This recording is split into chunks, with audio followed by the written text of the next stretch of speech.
Voice for the Voiceless, the Dalai Lama's story of Tibet's struggle. All right, let's talk about a really powerful book that just came out in 2025, Voice for the Voiceless, Over 7 Decades of Struggle with China for My Land and My People, by none other than His Holiness the 14th Dalai Lama.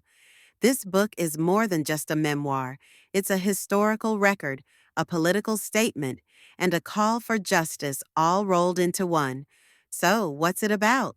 Well, the Dalai Lama walks us through his lifelong fight for Tibet's freedom, starting from when he was a young boy chosen as Tibet's spiritual leader, all the way to his exile in India and his ongoing battle to preserve Tibetan culture under China's rule. He shares personal stories, political struggles, and some really eye-opening insights into China's control over Tibet and its efforts to erase Tibetan identity. How it all started. Imagine this. He was only 15 years old when China's People's Liberation Army invaded Tibet in 1950, claiming it as part of China. Can you imagine being a teenager and suddenly facing a massive political crisis? By 1951, China had forced Tibet into an agreement, essentially taking over the region, and things only got worse from there. In 1959, after a failed Tibetan uprising against Chinese rule, the Dalai Lama was forced to flee to India.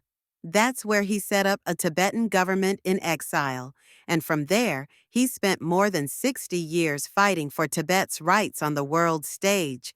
The middle way, a compromise that China never accepted now. Here's something interesting. He never demanded complete independence for Tibet.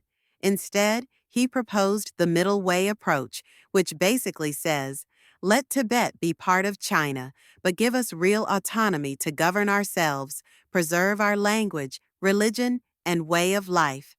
Sounds fair, right? But China never agreed to it. Despite meeting with top Chinese leaders like Mao Zedong, Deng Xiaoping, and even Xi Jinping, nothing really changed. In fact, over the years, China only tightened its grip on Tibet, increasing military control, destroying monasteries, banning Tibetan language in schools, and even jailing Tibetan activists who dared to speak up. The big issue: China's control over his successor. One of the biggest and most controversial points in this book is about what happens after the Dalai Lama dies. You see, in Tibetan Buddhism, when a Dalai Lama passes away, his reincarnation is chosen based on centuries-old traditions. But here's the problem. China says they have the right to pick the next Dalai Lama. Yeah, you heard that right. The Chinese government wants to control who becomes the next Dalai Lama so they can have a leader who supports Beijing's policies. But in this book, the Dalai Lama makes it very clear.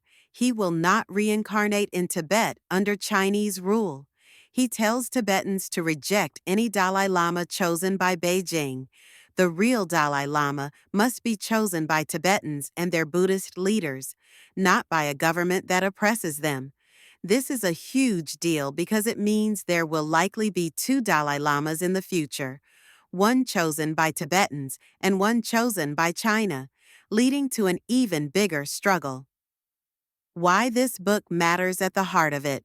Voice for the Voiceless is a powerful and deeply personal reflection on the Dalai Lama's 7 decades of nonviolent resistance.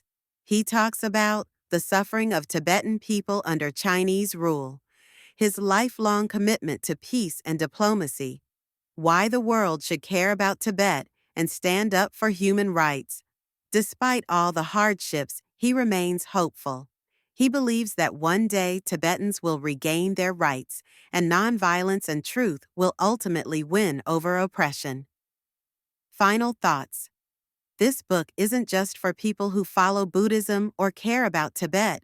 It's for anyone who believes in justice, human rights, and the power of peaceful resistance. It's a must-read if you want to understand what's really happening in Tibet and why the Dalai Lama has spent his entire life fighting for his people.